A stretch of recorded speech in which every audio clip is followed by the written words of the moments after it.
I have a really memorable case, and this comes about because of my 13-year-old son. He had started middle school 2 years ago and comes home and says, "Dad, you know my art teacher?" I said, "Your art teacher?" And he gives me her name, and I had no idea who it was.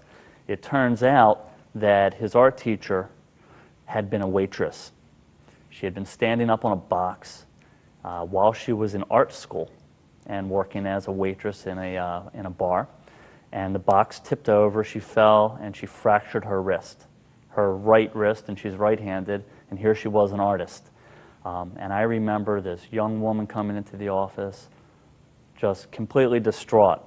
The money for her was important because she needed to, make some money, but it was nothing to what it would do to her career. And I'm not talking about being a bartender, I'm talking about being an artist. And I remember working with her, getting her to the right type of doctors, and she got herself casted. She had had surgery, and she kind of got over that initial traumatic period, 4 to 6 weeks, and eventually we obtained a very substantial award for her for the permanent injury to her wrist.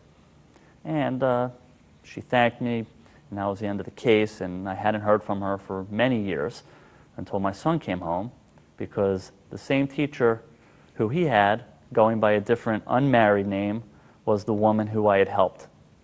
And I joked around when I did meet her at back-to-school night that I was concerned. I asked my son, I hope I did a good job on her case.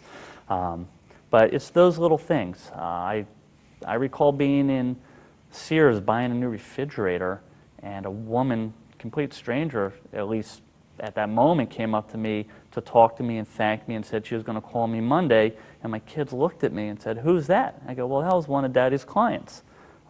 It's a good feeling.